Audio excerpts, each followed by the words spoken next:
And welcome to Let's Fly VFR. Today we're flying, and we're not using 1140 because that just killed us every time we did it. We're going to fly in from outer space back into the Space Center, and we're going to use the glorious Space Shuttle. Now this was a bit of a real challenge. I expected this to be relatively simple, but it proved to be not. I started at flying it in the 11.40 Beta 1, which has just been released. And it killed me about 8 times. I will show you at the end, if you hang around, what happened very quickly, but it just goes to hell in a handbasket real fast. So a lot of this flight is about managing your energy. And you've got a couple of gauges. If you can look over to the right there, you can see dramatic music as it flies past. There she goes. That's us trying to get around the world.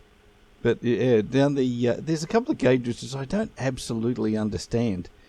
But the square one in the middle there tells you if you keep above the green angled line. Now that's the center and lower one there.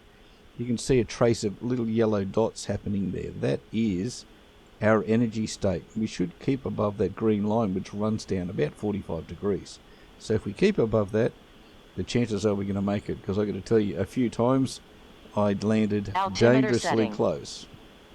I could see the strip, but I couldn't get to it. So it's all about energy management. And the one thing I realized after having quite a few attempts is that you want to stay nose high as you fly in towards the coast here, and keep yourself, don't remember leaving anybody out there, and keep yourself as high as you possibly can. Keep that nose up. I was about 2.5 degrees up, and I held it there until I found a point where I could then descend down to make the landing. But it's a real challenge, and I really recommend you go and have a do it.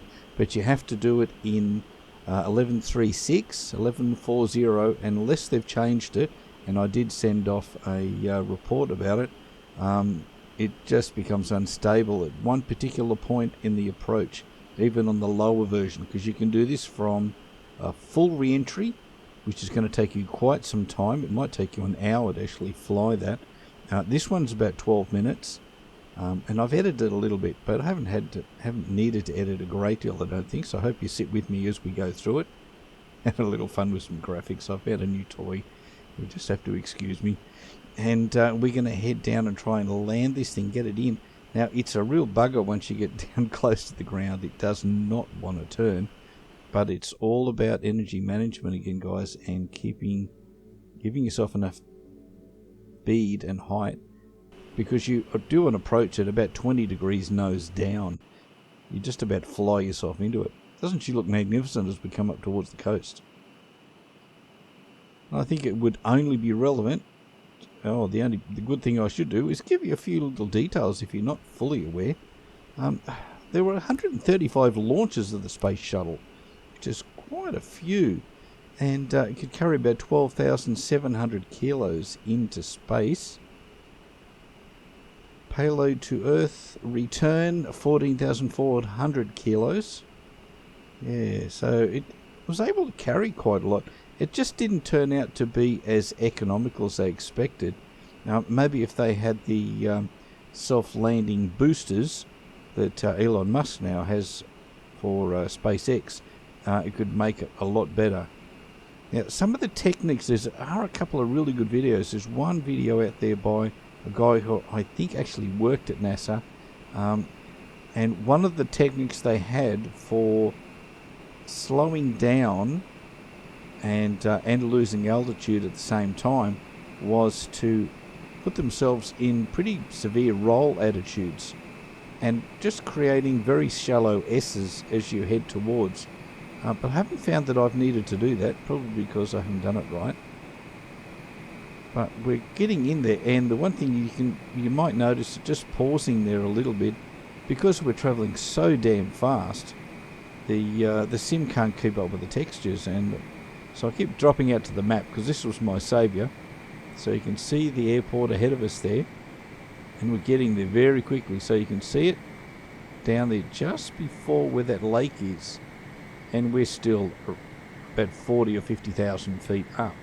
So we need to get down really quickly to get this thing safely on the ground and not kill ourselves in the process again.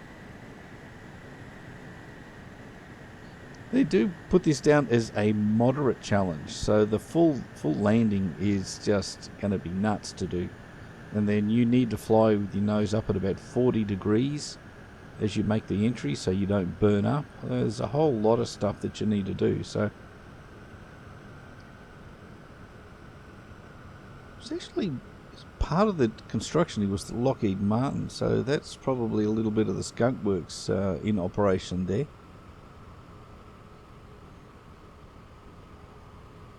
Generally launch sites, we had Kennedy Space Center and had Vandenberg Air Force Base apparently as well, which wasn't ever used, but it was there and available. And unfortunately we had the two losses of the Challenger and the Columbia. Yeah, lost some really great people there, I'm sure. Very talented people. But space is a dangerous place. So now we're nose down trying to get there. I know it's around the right place, but it's going to be that low speed handling and just managing the speed to get down. You can see the runways just on the top corner of the screen there, out the window. And you can see that I'm a little bit below the curve on the energy management side of things, so this is still going to be a bit of a challenge to see whether we make it or not. You don't need a lot of flying controls on this. Obviously you haven't got any power. On the Logitech stick, the Extreme Pro, 3D Pro that I've got, you can use the throttle to open and close the speed brakes, which are in the vertical tail. You can get those to come out, and I think I've got those deployed as I was diving into here. And when I was reasonably assured I was going to make at least one of the main strips, I think I folded it away, and you'll see my speed build up just a little bit as we get close to the ground. But it's still a really close call.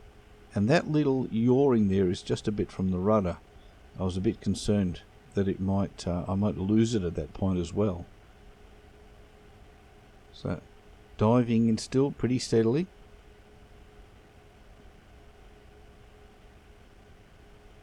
And look, I'd like to tell you I did this first go, but I think I had 8 deaths while I was using 1140, and then decided, well, I would just turn off 1140 and go back to 3.6 and see if that worked, and it flew fine.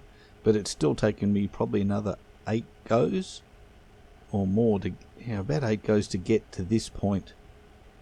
And that's why I haven't really added to this one too much, because if you're going to give it a go, you might get a few tips from where I chose to start my descent, and the nose up attitude certainly is one that you need to stay up high. I found myself landing very, very short because I started to descend too easy. And you don't need to put the gear down until you get to a couple of 100 feet just before you're there, because there's so much drag that it could make you land short. So this pretty much worked out, I think. We've got the Salt Lake behind. I think we're going to be fine. This is one of the longest runways in the world they have here for landing the Columbia or landing the space shuttles. This is Endeavour. 1,000. It would be nice if the cockpit was a little bit more clickable. It's very, very basic, which is unfortunate. Approaching 04. Too high. 500. Believe me, you want to be too high. Unstable.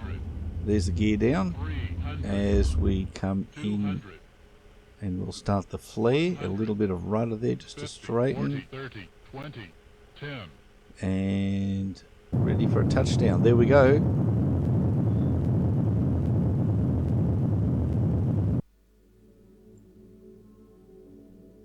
And some dramatic music as we come to a final stop. I've got to say, I was pretty pleased with myself when I finally got this, guys. It took quite a bit of practice to get there, but I think it was worthwhile, and it was one of the many challenges that you can have within X-Plane. We have there's air-to-air refueling, there's formation flying, there's a whole range of stuff. So if you're just doing the basic get in your tube liner or your GA plane and flying around the place, try some of the challenges. It is just a lot of fun. So there we are. And we're doing this in 4K if you enjoyed it. And if you've enjoyed the video, as always, please hit that subscribe button and join the community. Now, let's have a quick look. This is what was happening to me. It just rolled in 11.4 and become uncontrollable. Couldn't do a damn thing. And away we went to the ground. So again, thanks for coming along. Visit letsflyvfr.com if you're looking for anything, and I'll catch you in the next video. See you then. Bye-bye.